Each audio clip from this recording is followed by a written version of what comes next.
Olá, seja muito bem-vindo a mais uma live da Oliveira e Carvalho, Auditoria e Consultoria Tributária. Querido e querida, uma semana abençoada para você, repleta de realizações. Hoje a gente vai receber, daqui a pouco, o Dr. Bruno Tocantins, que é um dos maiores especialistas em direito do trabalho no Brasil, faz parte, é sócio de um escritório mais admirado, e ele vai estar trazendo para a gente a contribuição que é o core business dele, vai explicar para a gente como é que a gente resolve uma das maiores dores do empresário, que diz respeito a riscos trabalhistas. Então, ele vai trazer para a gente aqui dicas de como é que a gente faz para evitar uma reclamação trabalhista, qual é o dever de casa que o empresário tem no que concerne ao contrato de trabalho, para uma vez que se encerre a relação comercial, não advenha daí prejuízo para a companhia.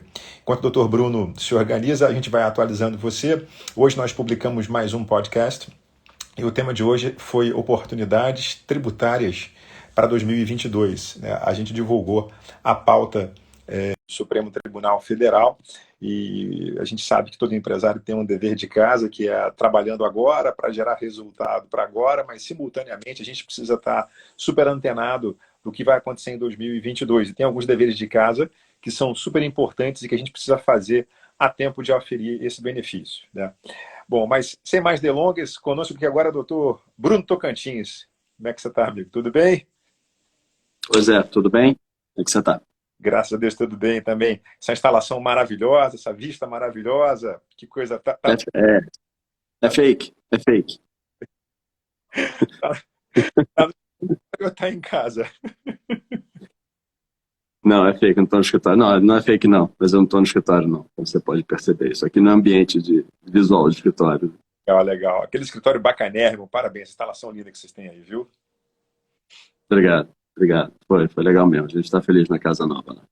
Que bom. Seja muito bem-vindo. Bruno, a gente semanalmente bate um papo aqui com um montão de empresários e o nosso objetivo aqui é trazer sugestões, dicas de gestão, quer dizer, o que cada um dos especialistas que vem aqui pode contribuir para maximizar a eficiência do empresário em diversos aspectos. Então, a turma que já acompanha a gente tinha interesse em aspectos políticos, a gente trouxe aqui o senador Flávio Bolsonaro. Aí a turma queria entender de recuperação judicial, a gente trouxe a doutora Maria Cristina, que é juíza da Vara de Recuperação Judicial do Rio de Janeiro. Aí trouxemos lá o doutor Valério, que é desembargador do TRT, para falar lá de questões trabalhistas na época da pandemia. E eu acho que uma dor que todo empresário tem, quem nunca, né, atravessou, teve algum tipo de surpresa desagradável com uma RT, uma reclamação trabalhista. E a gente sabe que uma das coisas mais legais que tem para qualquer coisa na vida é fazer um bom dever de casa. Né? E eu muito aprendo com você, muito te admiro, e a gente estava conversando outro dia e você me deu algumas dicas, algumas sugestões de medidas que o empresário pode fazer ou deve fazer para ir sofrendo uma reclamação trabalhista para que não seja tão doloroso. Né? É isso mesmo? Quer dizer, diante de um cenário, de uma cultura da justiça do trabalho predominantemente paternalista, né? Quer dizer, a turma lá, o default é admitir que o empregado é hipossuficiente, o camarada não sabe nada, é ignorante, às vezes não corresponde à realidade, mas dá para fazer alguma coisa para minimizar o dano, é verdade isso? Zé, primeiro, obrigado aí pelo teu convite, você é sempre muito gentil e estar com você. É melhor estar presencialmente, né? Mas já que hoje a gente não está, pelo menos aqui virtualmente a gente está junto. Então, de novo, aí, obrigado pela gentileza do seu convite, pelas palavras não merecidas, mas a gente entende que, vindo de um amigo, está justificado, né? Vamos lá, quando entra com uma reclamação trabalhista, aí acho que já é meio tarde, né? Quando entra com uma reclamação trabalhista, você tem que rezar para o teu advogado ser um advogado bom, você tem que rezar para você ter documento, informação e testemunha para você tentar ganhar o processo ou, se perder o menos possível.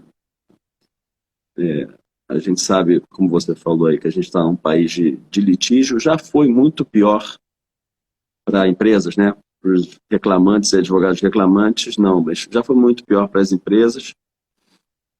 A gente teve a reforma trabalhista em 2017, que deu uma melhorada, deu uma boa melhorada, sejamos sinceros, a quantidade de reclamação trabalhista diminuiu bastante, muitas empresas que tinham aquela enxurrada, era quase um departamento, quase não, tinha muitas empresas que eram um departamento cuidar de reclamação trabalhista. E aí você perde tempo, perde dinheiro, né?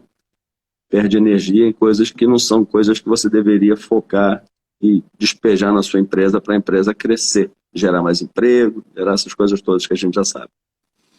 Então deu uma melhorada, o que a gente vê é que aos poucos as ações vêm voltando, diria que nos últimos 12 meses vem voltando aí com mais força, não tanto quanto era até 2017, mas vem voltando com mais força.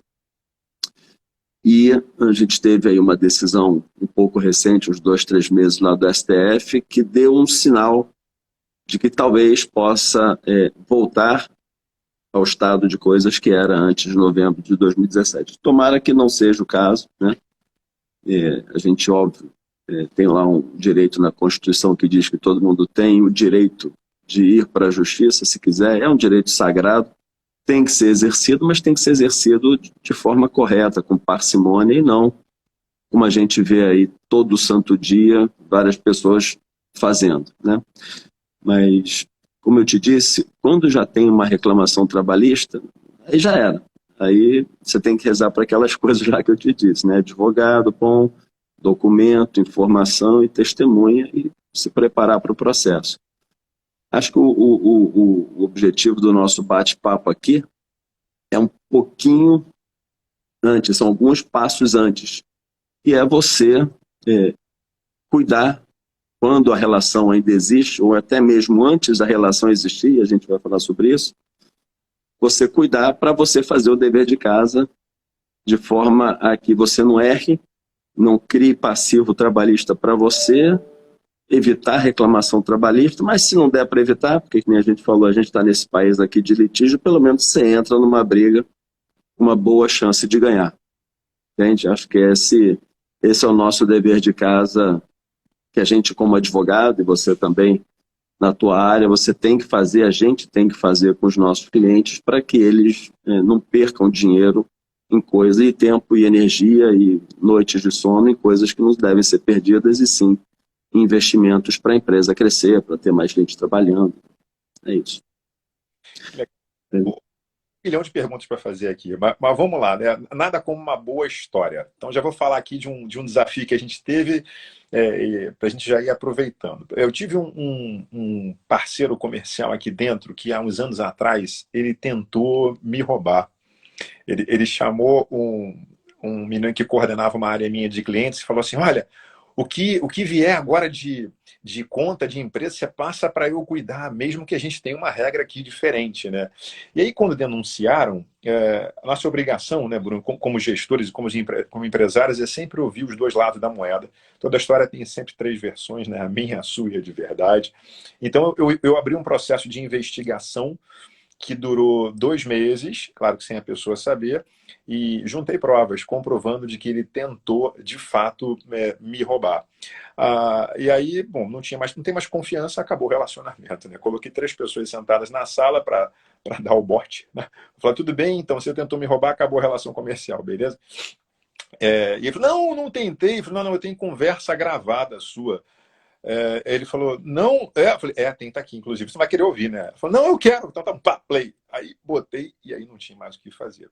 E aí encerrei a relação comercial, mas eu, por uma questão de misericórdia, né, porque as pessoas têm seus momentos de fraqueza, todo mundo os tem, nós também temos. A camarada tem família, tinha conta para pagar, eu conhecia a esposa.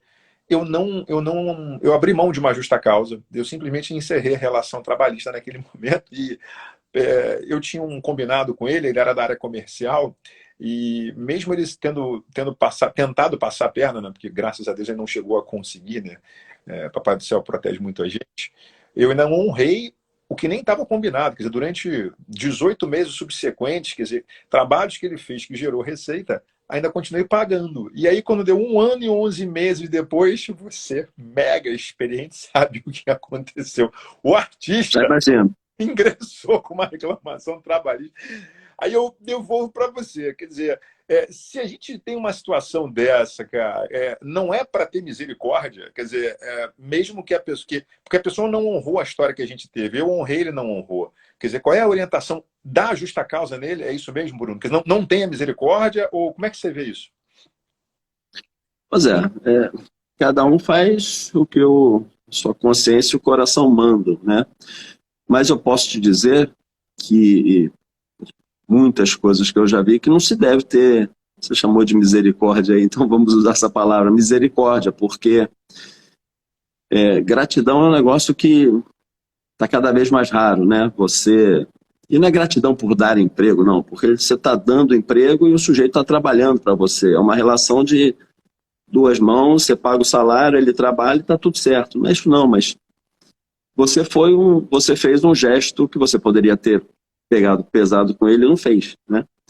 E ele já mostrou para você que ele não era uma pessoa correta, portanto, desonrada, no mínimo, um conceito meio atravessado aí de honra. Se a gente tivesse se conhecido na época, eu acho que não se conhecia, se você tivesse me ligado, a minha sugestão, que é a minha sugestão para todo mundo, é não. Porque é o famoso, aceito o pedido de demissão dele? A minha resposta é sempre não, tá? Quando eu falo sempre, óbvio que exceções são avaliadas aqui e ali, mas de uma regra geral. Então, não. E aí depois você fica com esse sentimento. Já se passaram aí alguns anos, imagino eu, e você está aqui lembrando do nosso amigo, o primeiro assunto dele, e ele que vai ser infeliz lá onde ele estiver. Certamente é uma pessoa que não merece estar do nosso lado. Mas isso passa muito pelo processo de seleção, entendeu? Quando você... E a seleção de empregados, isso é um negócio, é uma arte, né? Por isso que eu sempre falo que o RH, não porque eu trabalho muito com o pessoal de RH e gosto deles e delas, mas o RH é fundamental em todo esse processo, a começar da seleção, né? A começar da tal da carta proposta que se manda para o empregado, né? Eu, pessoalmente, sou contra um conceito de você mandar a carta proposta, porque elas juridicamente costumam ter uma casca de banana contra a empresa e pegam um advogado bom, no final da relação você tem ali um belo caso. Eu vou dar um exemplo aqui. A empresa, sem consultar um advogado trabalhista, manda uma carta proposta colocando lá, você vai receber uma remuneração anual de R$ 1 milhão. É o pacote total, né? O pacote remuneratório total. Aí eu te pergunto, o que é o pacote remuneratório total? Você sabe? Não deve saber. Para você pode ser uma coisa, eu não sei também, para mim pode ser outra. Então, pacote remuneratório total pode ser o salário mês a mês, pode ser lá o 1 milhão por 12, mas pode ser o salário, os 12 salários, mais o 13º, mais as férias, mais o terço de férias, mais o fundo de garantia, mais os benefícios, mais a remuneração. Ninguém sabe, entendeu? Então, te dei um exemplo aqui que é um exemplo que acontece. A gente tem processos aqui no escritório que foram gerados pela tal da carta proposta incorretamente redigida. E aí não é culpa de quem redigiu, entendeu? A sugestão é passar por um advogado. Como conceito, a gente sempre fala, não faz a tal da carta proposta. Mas se fizer, consulta um advogado, é rapidinho, não dói nem é muito caro, e você evita uma dor de cabeça, às vezes milionária, por causa disso, entendeu? Botar em carta proposta benefício, que você, se entra muito no detalhe, às vezes você vai ter dificuldade de mudar, esse tipo de coisa. Então tem que ter muito cuidado desde o começo. A gente está falando desse sujeito aí, desde o começo. Tem que procurar entender quem é essa pessoa, né? Por onde ele passou, ligar para eles. Esse é o beabá dessas para evitar, né? Começar a evitar processo de briga trabalhista, né? Já na largada, você já tem que tomar cuidado. E de maneira geral, Bruno, é interessante que tudo esteja no contrato de trabalho bem discriminado para evitar interpretações diferentes ou não? Não. Bom, vamos lá. Tudo que tem que estar no contrato de trabalho tem que estar muito claro. Agora, tem coisas que não precisa estar no contrato de trabalho, seja porque está em política interna, seja porque está em acordo coletivo, ou é melhor estar em política interna e ou em acordo coletivo do que estar no contrato de trabalho. E tem coisas que não precisa estar em lugar nenhum. Eu vou dar um outro exemplo aqui. Plano de saúde. Plano de saúde, a gente sabe que ninguém é obrigado a dar plano de saúde. Nenhuma empresa é obrigada a dar plano de saúde. A obrigação existe na medida em que alguma norma coletiva assim imponha, né? Mas se não tiver, normalmente o plano de saúde não está em contrato de trabalho. E mesmo não estando em norma coletiva, você pode dar o plano de saúde. E mesmo sem estar em norma coletiva, mesmo sem estar em política interna. Mas você não precisa colocar em lugar nenhum, que é a categoria XPTO, que é o internacional, o quarto VIP do hospital XY. Não precisa, entendeu? Simplesmente você não precisa estar no contrato de trabalho, não precisa estar em norma coletiva, não precisa estar em política interna, só dê o plano de saúde. Porque é normal o plano de saúde e a gente sofre lá no escritório, no bom sentido, se é que existe bom sentido a palavra sofrer, mas às vezes os aumentos são aumentos doídos para o empregador, entendeu? E aí você precisa dar uma manejada no plano de saúde, você precisa olhar para o lado para saber quais são as opções que você tem, e dependendo do jeito que você contrata isso com o empregado, se está no contrato de trabalho, se está lá muito detalhado, você vai sofrer para mudar, vai apanhar um pouquinho para conseguir, se é que você vai conseguir mudar de categoria, entende? Não estou falando para ele ser atendido numa enfermaria de um hospital ruim, não é isso. Mas às vezes você precisa mudar para aliviar um pouco o bolso durante um determinado período de tempo. Então, você tem que ter cuidado, e eu dei o exemplo do plano de saúde, a remuneração tem que estar lá, um valor bruto da remuneração. Se tiver benefício, dependendo do benefício, consta lá no contrato de trabalho. Uma cláusula que é muito importante, dá muito problema. A gente vive num país dos processos de hora extra, né? Você sabe. A preferência nacional sempre foi.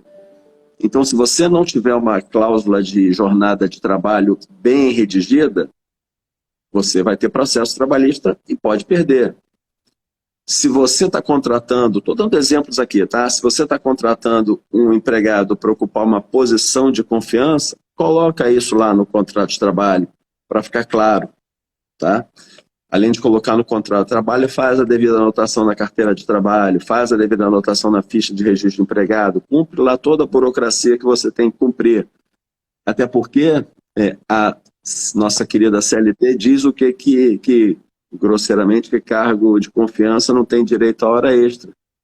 Mas o que é cargo de confiança? A CLT não define o que é cargo de confiança. Então a gente tem aí milhares de processos norte a sul desse país, nos quais os juízes, respectivos juízes, dizem lá o que é cargo de confiança de acordo com o seu entendimento pessoal. Então, eles são as pessoas que definem o que é cargo de confiança.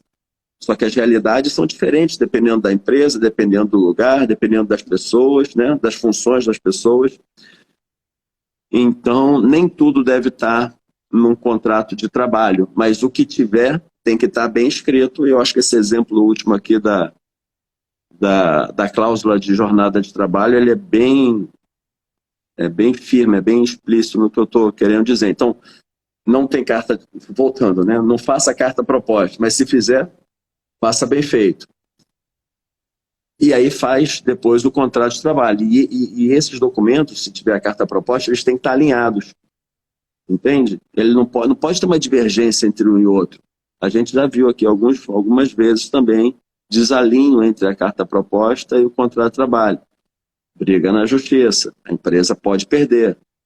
E aí, geralmente, esse processo nunca é processo de 10 mil reais, 15 mil reais, tá, Zé? É processo, a dor é grande no bolso. Então, e essas pessoas de carta proposta que eu estou falando aqui, são pessoas geralmente executivos, né? Vai de gerente para cima.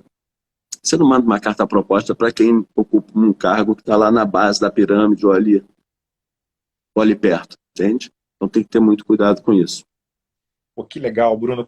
Quanta orientação valiosa. Quer dizer, de novo, planejamento é a coisa mais importante. Se você coloca no papel, você se vincula. Então, assim, ou não coloca, ou se colocar, não deixe espaço para mais uma interpretação, porque se deixar, vai tomar. Sendo bem, em português bem claro, é isso, né? Vai apanhar. Você vai apanhar.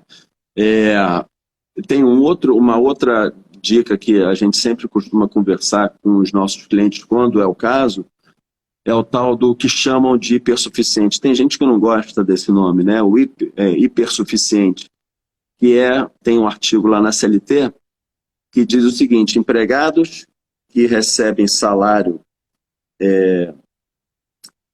igual ou superior a 2 vezes o teto da Previdência, e que, cumulativamente, são 2 requisitos que eles têm que estar presentes ao mesmo tempo, e que tem curso superior, com eles você pode ajustar um contrato especial, digamos assim. O que eu quero dizer com especial? Especial é aquele contrato que pode prever cláusulas que normalmente você não poderia colocar num contrato de trabalho de um empregado, chamamos aqui de normal, tá? Então, e isso ajuda muito, tá? Isso tem ajudado. Foi uma novidade aí com a reforma trabalhista e a gente vem usando bastante isso. Quando eu falo a gente, as empresas, né? E a gente vem recomendando, sempre que possível, sempre que a empresa tiver uma questão que queira ajustar com esse tipo de empregado, que com ele converse e chegue ao entendimento do que quiser chegar ou do que puder chegar. Faz isso tudo, formaliza. Se você vai contratar alguém já nesse perfil, o ideal é que isso seja já contratado do zero e que o contrato de trabalho contemple essa realidade dele diferenciada. Mas se ao longo da relação de emprego ele não foi contratado assim, mas ele é essa pessoa, o tal do hipersuficiente, você pode ajustar um termo aditivo ao contrato de trabalho com ele, prevendo lá as condições especialíssimas que você quer com ele ajustar, entendeu? Maravilhoso. Eu vou tirar outra dúvida com você, que os nossos empresários estão perguntando aqui. Uma das propostas da reforma trabalhista, da Lei 13.467 de 2017, foi tornar o Brasil mais competitivo face ao cenário internacional, porque nossa legislação sempre foi muito engessada, muito pró-empregado, não prestigia a meritocracia. E assim, se o custo do Brasil é gigante, cara, isso já atrapalha o nosso desenvolvimento, né? Porque empresário quer segurança, né? A gente não quer. E aí, a novidade em especial que foi bacana, apontada, foi a do artigo 457, lá no parágrafo 2º, que diz o seguinte: os eventos a seguir, ainda que habituais, não entrarão na base de cálculo de nenhum encargo trabalhista e previdenciário, dentre os quais tem, em especial, o prêmio, a ajuda de custo, né, vedado pagamento em dinheiro, lá no caso do auxílio alimentação, e o abono. Então, vamos imaginar que uma empresa, como estratégia para diminuição do encargo previdenciário, ela tem um colaborador que ela tenha contratado com uma remuneração de R$ 5.000. Então, está lá, o sujeito já começou a trabalhar, está trabalhando na empresa há 3 anos, ganhando lá os seus R$ 5.000 de salário. E aí a empresa ela resolve mudar o contrato de trabalho, dizendo assim: bom, a partir de agora, você vai passar a ganhar R$ 6.000. Se ganhava 5, passou a ganhar 6. Portanto, você teve aí um aumento efetivo, né? Sendo que você vai ter de remuneração 3 e você vai ter de abono 3. Então, assim, a gente sabe que pela Constituição a remuneração ela é irredutível. Você não pode diminuir se o cara trabalha a mesma quantidade de horas. Está posto. Então ele vai trabalhar no mesmo lugar, a mesma quantidade de horas. Só que a gente mudou. Antes ele tinha um salário de 3, um salário de 5, agora o salário é de 3. Só que no cômputo deu mais. Qual é o risco de ter, desde que seja acordado com o colaborador, quer dizer, ele está feliz porque está ganhando mais, a empresa está feliz porque está pagando menos, porque a gente sabe que sobre abono e prêmio não incide contribuição previdenciária. Qual é a chance de isso virando uma reclamação trabalhista, a empresa ter reconhecido os 3.000 de abono como salário fosse e ter que pagar os encargos sobre esses outros 3.000? Vamos lá. Eu vou responder a sua pergunta, tá? Só que tem eu vou dar aqui as 2 respostas, depois eu vou dar a minha. Vou te dar 2 possibilidades e vou te dar a minha.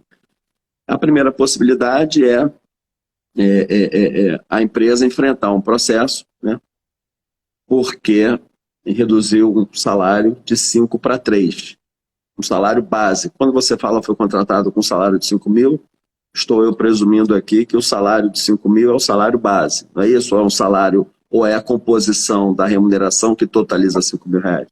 Salário Não, base. salário base 5. Muito bem. Segundo esse entendimento, que é um entendimento que os advogados dos reclamantes vão usar, e eu não vou dar muita dica aqui não, teria havido uma redução salarial, tá? Agora, você pode ter um segundo entendimento. Você pode desenvolver uma tese jurídica e aí passa muito pelo apetite do teu cliente, da sua empresa, né? Se você aceita correr esse risco, e obviamente dependendo do caso, estou respondendo aqui em tese como um caso geral, mas cada caso é um caso e assim deve ser tratado que nem uma justa causa. A gente não trata a justa causa como uma receita de bolo. Tem que avaliar caso a caso, para entender se dá ou não dá e se der, quais são os riscos para o cliente absorver, entender e decidir se vale a pena vai entrar nesse barco ou não. Então, na segunda alternativa, você pode desenvolver uma tese que não houve redução salarial, pelo contrário, houve um aumento de remuneração, porque ele deixou de receber 5 e passou a receber 6. Você usou a palavra abono, a CLT não define o que é abono, mas lá tem outras parcelas, uma das mais usadas é o prêmio, né? E lá no parágrafo 4º está dito o que prêmio é, a conceituação legal do que é prêmio. Então vale a pena avaliar se ao invés de usar o abono, vale usar o prêmio, se você puder contar com um acordo específico com o sindicato para validar essa operação toda é muito bom, porque a reforma trabalhista deu mais força ainda às negociações sindicais do que já existiam antes. Aliás, desde 88 já existia, mas a reforma trabalhista ela deu uma força maior às negociações coletivas, mesmo que seja específico para isso. Ajuda muito esse caso que eu falei agora há pouco aqui do empregado, o tal do hipersuficiente, porque se eu fizer com ele isso, num termo aditivo ao contrato de trabalho, a CLT me diz que eu vou ter uma boa segurança jurídica, não dá para ser 100%, porque a gente está nesse país, mas a gente pode dizer que é uma boa segurança jurídica, porque ele sabe o que está acontecendo, ele quer, e a remuneração dele aumentou mais de 10%, né? Bem mais de 10%, digamos assim. 20%, né? Foi de 5 para 6, 20%. Sim. Sou advogado, mas às vezes eu consigo fazer conta. Então, aumento de 20% de uma hora para outra, sem mudar cargo, sem mudar funções, mantendo tudo, não teve uma promoção, não teve uma adequação de posição, não teve nada. Você simplesmente recebeu um belo de um aumento de remuneração.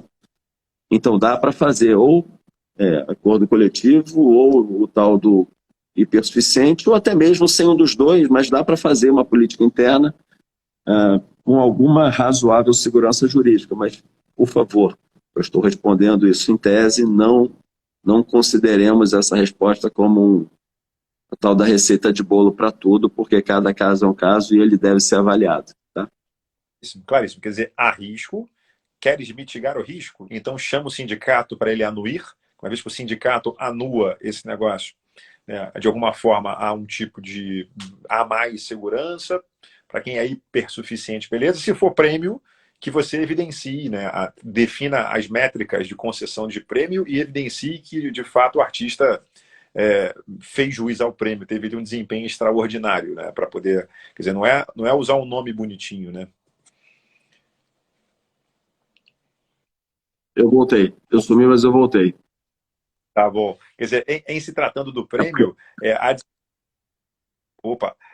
de se evidenciar de que de fato foi prêmio, né, Bruno? Quer dizer, não usou somente o nome prêmio. É prêmio, nós aferimos o desempenho, e esse cara teve um desempenho extraordinário que fez jus ao prêmio, mesmo que seja habitual, né? Porque agora a questão da habitualidade... E aí, eu já vou te devolver a pergunta. O 457 da CLT, no parágrafo 2º, fala o seguinte: você pode pagar prêmio agora todos os meses, porque ela fala, ainda que seja habitual, não entra na base de cálculo. É uma mudança significativa, porque prêmio você só podia pagar 2 vezes, né? Porque mais do que isso configurava salário. Como é que está a posição dos tribunais em relação a isso, prêmio? Isso tem sido... Os juízes têm seguido a lei de maneira geral? Tá, vamos lá. Deixa eu só fazer um comentário aqui, depois deixa eu só anotar a tua pergunta, então não me deixa esquecer da tua pergunta, não. Mas quando você falou assim, procura o sindicato, tá? Uma das opções é fazer via acordo coletivo, mas esse negócio de procurar sindicato sempre deve ser, a empresa deve refletir se vale a pena procurar o sindicato, porque dependendo do sindicato, você pode procurar e a tua vida vai se tornar um inferno depois, porque, assim, usando aqui um termo, né, mais descontraído, porque o sindicato pode passar a ficar atento aos teus movimentos a partir desse momento e pegar no seu pé, se você for à frente. Você procura o sindicato fala que não, e você volta para casa, tem sindicato que deixa para lá. Agora, tem sindicato que vai ficar atento aos seus movimentos. E isso é sempre um perigo. Então, você precisa avaliar direitinho se vale a pena procurar o sindicato. Qual é o perfil do sindicato, qual é o perfil das pessoas, dos negociadores do sindicato, quais são as consequências que podem existir se o sindicato falar não e ser um cara que vai ficar atento a você. Então, reflitam antes de procurar o sindicato. Tá? O prêmio tem lá a definição na CLT que a gente já falou. É sempre bom, se você quiser fazer o prêmio, colocar tudo bonitinho, formalizado, documentado. É bom não, é obrigatório que você faça isso. E que deixe claro desde o começo, inclusive, se possível, antes do início do período de competência do programa de premiação, quais são as metas, objetivos, para que depois ele fale que não sabia, coisa e tal, entendeu? Faz isso em política interna. Desempenho extraordinário, coisa e tal, enfim, está lá na CLT e não é difícil você montar um programa de prêmios. Como eu falei, eu ia esquecer a tua pergunta, você pode repetir para mim? Você já respondeu tudo. Se Tá. a questão do prêmio, né, se precisa documentar para a gente ter segurança e evidenciar que de fato foi pago. Não. E a questão Lembrei. da habitualidade, né? Isso, lembrei. Você falou as duas vezes. Eu não, quando você fala duas vezes, você a mim remete o tal da PLR, PPR, PRL, PR, enfim, que é uma lei de 2000. E lá está dito isso, né, que você é uma vez por ano ou duas, uma por semestre. Logo depois da reforma trabalhista veio uma medida provisória, eu acho que foi medida provisória, que estipulava uma periodicidade que nem essa periodicidade para prêmio, que nem essa da PLR. Tá? Só que depois essa medida provisória caducou, enfim, não virou lei, não virou nada, sumiu do mapa, e aí voltou a redação da CLT, que é isso que você falou, pode se pagar todo mês, a cada 2 meses, a cada 3, a cada 4, paga isso ao gosto do freguês, mas, de novo, não se paga sem ter uma política interna, sem ter um programa interno documentado, bonitinho, todo mundo teve ciência, você tem que ter prova de que todo mundo teve ciência, dizendo quais são as regras, para depois, e de novo, de preferência estipulado antes do começo do período de vigência da competência, né? Para a apuração das metas e resultados, para depois ninguém falar que é um prêmio fake. Perfeito, perfeito. Bruno, eu lembro que até uns anos atrás a gente não podia terceirizar a atividade fim da empresa, né? Você tem várias representações lá do Ministério Público com relação a crime de submissão de mão de obra, mas depois da reforma trabalhista a gente pode, a princípio, terceirizar qualquer coisa. Quer dizer, parece-me, eu não sou especialista, estou aqui aprendendo contigo, mas que houve algum tipo de flexibilização, até mesmo em relação à contratação via pessoa jurídica, né, que a gente chamava de pejotização. Quer dizer, de fato, hoje, se você pode contratar alguém como pessoa jurídica e há menos risco depois do artista ingressar com uma RT, ou não mudou nada, se você não mantiver aqueles requisitos lá e sofrer uma RT, você tem risco de perder. Como é que é isso? É um bom ponto, Zé. O que aconteceu? Historicamente, sempre teve aquele papo de você pode terceirizar a atividade meio, não a atividade fim. Você pode terceirizar a atividade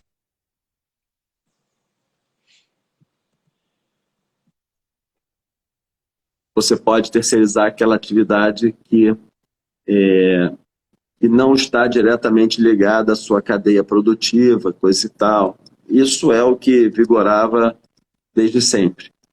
Então, quem fazia diferente disso perdia um processo na justiça, vínculo de emprego direto, aquelas coisas todas, né? Equiparação com o empregado efetivo da empresa, benefício, salário, coisa e tal. Aí, fazendo aqui curto, uma história um pouquinho longa, teve uma mudança também em 2017 da lei. Terceirização nunca foi um assunto que tinha respaldo legal, né? A gente usava antigamente a lei de trabalho temporário, que é uma lei de 74, para traçar uma analogia, mas em 2017 surgiu aí uma legislação que, inclusive, na própria legislação do trabalho temporário, foram acrescidos alguns dispositivos para tratar do trabalho de terceirização, né? Aí, tempos depois, teve uma decisão, e aí dizia isso, grosseiramente, que podia terceirizar tudo, quase virou festa.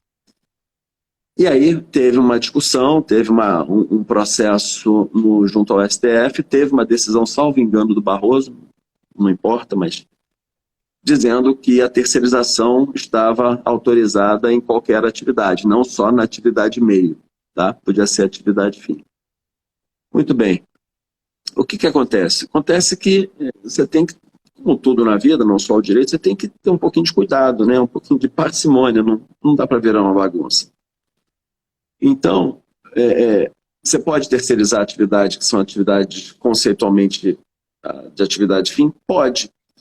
Agora, cuidado ao fazer isso, né? Porque, e outra coisa, que você falou de PJ, são coisas totalmente diferentes. Uma coisa é a terceirização. Terceirização legal é aquela que você tem lá o requisito nessa lei de 74. Você tem que contar com uma empresa de terceirização especializada, com objeto social para isso. Você contrata essa empresa que tem lá os seus empregados vinculados a essa empresa, que bota na tua empresa, você paga lá uma taxa de administração. Isso é a terceirização correta, legal, de acordo com o que está na lei. E pode. Outra coisa é a pejotização. A pejotização sempre foi um assunto maldito na Justiça do Trabalho contra as empresas e ainda é. Tá?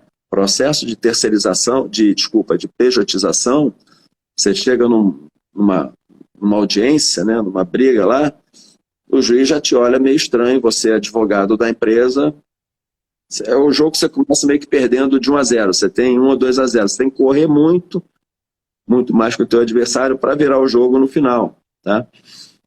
Então você tem que ter cuidado com esse negócio de pejotização, porque pejotização, de novo, não é terceirização, pejotização é outra coisa. E mesmo assim, os artigos, né, basicamente é o terceiro, mas se aplica ali ao artigo 2º da CLT, os requisitos legais da CLT que definem o que é o empregado, eles continuam existindo, eles existiam e continuam existindo, inclusive o terceiro não mudou em nada, o segundo mudou ali numa parte de grupo econômico, mas o terceiro não mudou em nada. Então, o que era empregado antes continua a ser empregado depois da reforma trabalhista. Então, se você quer contratar um PJ ou até mesmo fazer uma terceirização, cuidado só. Dá para fazer? Dá. Entendeu? Mas só cuidado, porque você pode estar terceirizando alguém que é empregado ou pode estar pejotizando alguém que é empregado. E a pejotização é um negócio que ainda é visto com maus olhos. Não que a terceirização não seja, mas a pejotização é um negócio visto com maus olhos. Mas dá para fazer os dois, tá? Falando de trabalhador autônomo, muita autonomia tem previsão na CLT, muita gente confunde também a autonomia, acaba botando tudo num pacote só. Então tem que ter muito cuidado com essas contratações que são fora de uma contratação de um empregado normal. Dá para fazer? Dá. Mas cuidado, porque senão você está, desde o começo, assumindo um passivo trabalhista futuro. Hoje me ligou um cara, eu sou advogado de empresa, né? Eu não advogo muito para reclamante não me procura não. Mas hoje, por indicação de um amigo, me ligou uma pessoa querendo conversar comigo, trabalhou 10 anos numa empresa como PJ, entendeu? E aí, no meio dessa relação, o sujeito reduziu o salário dele, o patrão dele, sei lá o nome que é, ainda não sei se ele pode ser empregado ou não, vou conversar com ele, de X para X, menos de 20% do que ele recebia, entendeu? Menos 20%. Então, esse cara, além do passivo de vínculo de emprego, tem um passivo aí de redução salarial, diferença salarial.